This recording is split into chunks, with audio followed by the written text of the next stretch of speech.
got a chance to see the season finale of the Skeleton Crew, the real good guys. Let's talk about it right now.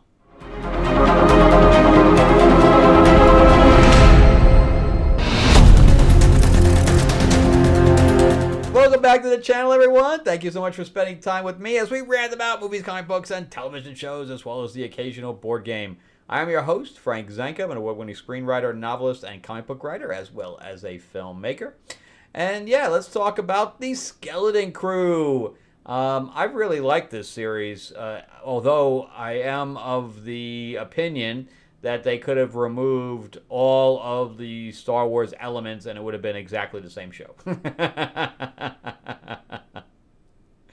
There's really nothing here that made it specific to Star Wars. It just takes place, I guess, in the universe. The only thing that really makes it a Star Wars show is the lightsaber. That's it. And you could have easily removed that, and it wouldn't have changed anything. But that's what is the title's referred to as the real good guys. Jude Law does become the full villain in this episode. Although he does restrain himself, he doesn't actually shoot the kids. However, he orders his own guys to kill them. So I don't know what the difference is. That was my only real big critique on this episode is the speeder bike thing.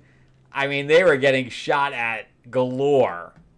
And everybody missed everything. I don't know, it was like, there's no way they evaded every single one of those blasts. Just none.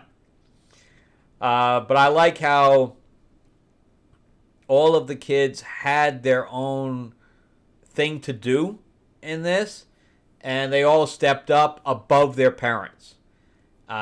Just so that they had been battle-hardened more than their parents were. Although we did get to see Wendell, which is Winstead, we got to see him almost do like a McFly type of thing from Back to the Future, where I'm sure he stole it directly from there. So this is directed by John Watts, who is one of the creators of the series. So usually at the end, the showrunner usually writes the first episode and then and directs the first and the last. That's usually how it works. And that's the same thing that happened here. But yeah, overall, I thought this was a pretty satisfying ending. It closed literally everything up. There was there's kind of just no loose ends whatsoever, right? And everything had a cause and an effect throughout the entire season. So what was set up in previous episodes paid off in this one. And I thought that was really, really, really good. I thought the writing on it is pretty decent.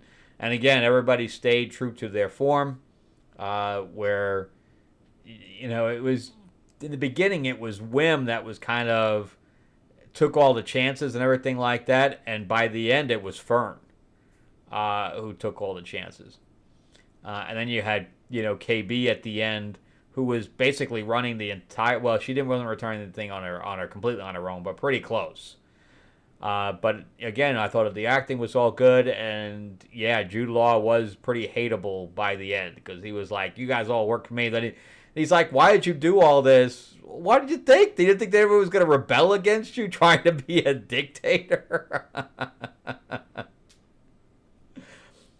But they really didn't hoard everybody together and stuff like that. Was there really enough pirates to really take over? I mean, the neighborhood, I guess. But the planet? I mean, I don't know what looks like. We only got to see one neighborhood. What's the rest of the planet look like? And also the great work. We never found out what that was. And the chances of this getting a second season is pretty slim. I don't think it needs a second season. It was pretty much wrapped up. And because I was afraid it was going to turn into a Lost in Space situation where every season or every episode they were going, to another planet or whatever, trying to get home. But at least we did get to see the full arc of them arriving home, and now their entire civilization is now different because they don't have the shield. Everybody knows where they're at. The whole they're going to have to join the New Republic, right? So at least we know that this takes place, after Jedi and everything like that, because this is a New Republic. So I guess they did that with the money anyway. But yeah, I found a lot of this very charming, and it definitely was an adventure. I don't know if everybody said Goonies. I guess there is some Goonies in there, but the speeder bikes, everything else remind me of E.T. Phone home.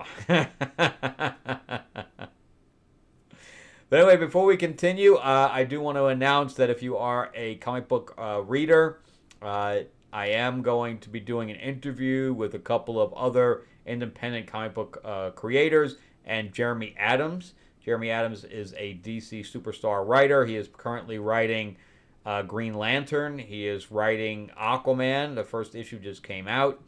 Thank God Aquaman is back now. And The Flash, he writes Flash Gordon. He did the Super Sons animated movie. Really a great guy. I knew him back in LA. And he is going to come on my channel where we can do a live stream. People can ask questions and things like that. So if you ever had any interest in writing comics or animation or whatever else, this is the guy you want to talk to. Plus, as you guys, so it's going to be on Friday at 8 o'clock EST, 5 o'clock PST, and the link to the stream is in the description below. Plus, as you guys know, I am a comic book writer myself, and I do write sci-fi. This is Destiny Aurora. It's my sci-fi adventure series, and this is a 150-page graphic novel, which is a adaptation of the first book. I have 4 novels out, and it's also been made into an RPG. It was also it's also on Audible as well, with a male and female cast doing voices. So you're not having males play female voices. It always sounds weird to me when they try to raise their voice as they're playing. It's weird, right? So at least I got those guys in there. It sounds really good, and I think the comedy came off because I have some comedic moments in there. Plus, this is my vampire mob set in 1950s Hollywood. I also signed these as a double-size issue. That one you can read to kids and stuff like that. This is definitely more adult because this is True Blood meets The Godfather. This is issue 1. And if you'd like a copy, I could even do digital as well if you don't want, or if you don't want to deal with shipping. Just let me know in the comments section. But this is the second issue. It's also double-sized as the Katana thing. This is Marilyn's in it. So there's the Nosferatu thing back there because it takes place in the 1950s. This is the Werepanther. I also have this in a nude cover. This is the Samurai cover and the Helene cover. So if you like a copy, let me know. Plus, we hooked up with Moonstone Books for the 89th anniversary of the Green Hornet. This is not the anthology that's going to be on Kickstarter, but it's just an example of stuff because they own the rights. This is just an example of what they've done in the past. But this is going to be a hardcover as well, and again, a commemorative. And it's going to be led by, if you guys are Star Wars fans, Timothy Zahn is one of the writers on it. He's probably the main writer. And he created Thrawn for Star Wars. So if you're watching this, a Star Wars show, then, chances are you know who that is. Which I guess is going to be in Ahsoka the second season if that thing ever comes out, which I really hope it doesn't. I am not a fan of Ahsoka. I love Ahsoka as the character. I love the Clone Wars, the whole bit. But anyway, if you're interested in jumping on that, we also have Kevin J. Anderson on that Green Hornet show, on Green Hornet book, and you just go to greenhornetnoir.com. You also can click in the link in the description below as well. So let's jump back into the Skeleton Crew. So yeah, we were talking about Ahsoka. I actually canceled. I'm a huge fan of Ahsoka. I'm a huge fan of the character, not the show. And I'm a huge fan of Clone Wars and Rebels. I loved all of that. And the show was just so horrendous. So horrendous. I don't really blame Rosaria Dawson for what they made her do. But she did not play that character like Ahsoka. I mean, this was her acting for Ahsoka. I'm acting. I'm Ahsoka. I'm Ahsoka. That was her whole shtick for Ahsoka. Just horrible. Just horrible. And then the costumes they gave her, and again, this was probably Filoni because he's like, I'm gonna go all samurai on this thing. We're gonna give you baggy hammer pants, and oh, it was just horrendous. And even Sabine, I love Sabine. What the hell? It was unrecognizable. In fact, Hera was the only one that was recognizable in the whole damn thing, as far as I'm concerned. And even that, and Chopper maybe, and even that was iffy. Mary Elizabeth Winstead, we all know how she got that role, because she's married to Ewan McGregor. So, was she the perfect person for Hera? Probably not. But at least that character was pretty close to the original. But the other ones were just so far off. I actually canceled my Disney Plus after that show ended. I was so pissed off that they had screwed everything up. And that's why I only got it back when I heard that this was decent, and I wanted to check it out because I didn't even bother with Acolyte. I was laughing at it with everybody else purely from me watching people's reviews of it, and just from seeing the clips, I would never been able to stomach that show, and obviously everybody else didn't either because the ratings were so bad. But then again, the ratings for this are worse, and that's because after Acolyte, everybody was done. Everybody's like, Star Wars, Disney Star Wars, I'm jumping ship on this. So nobody even gave this one a shot, which is unfortunate because I thought they did a really good job with it.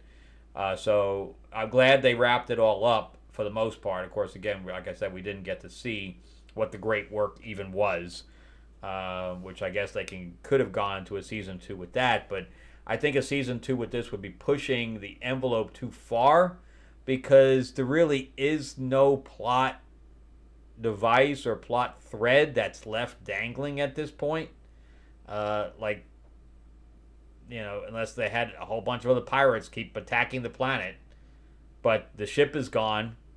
Everybody knows where the planet is. There's just nothing to it. Because originally it was like basically Treasure Planet is what this was. So I'm glad they wrapped it up. I do not see them doing a second season. There's no need for it. This was never really meant to be a ongoing.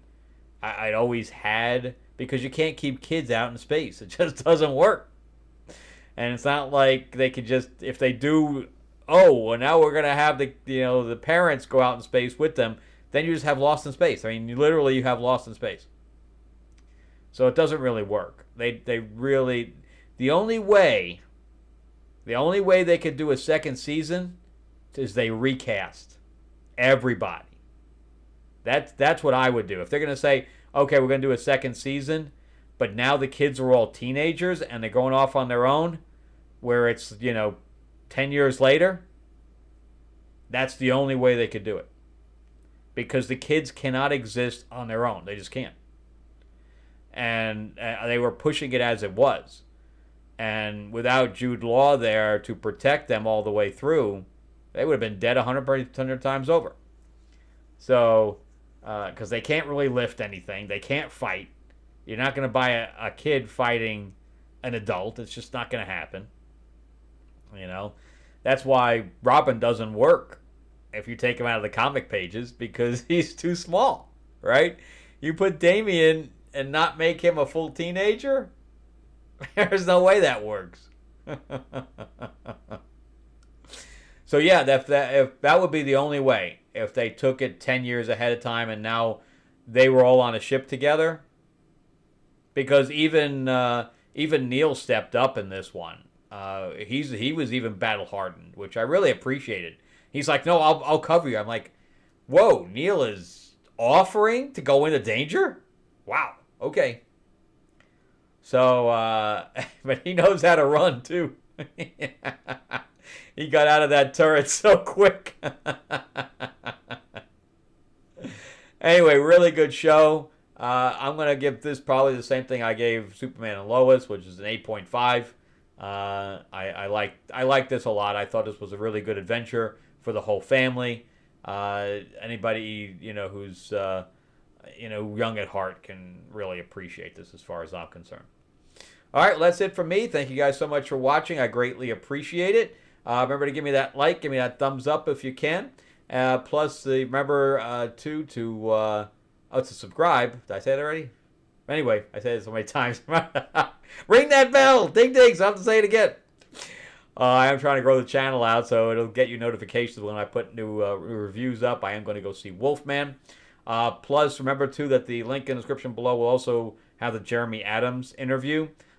Plus, the Green Hornet anthology link in the description below as well, or go to greenhornetnoir.com. All right, thanks for watching, guys. I really appreciate it. I'll see you on the next episode.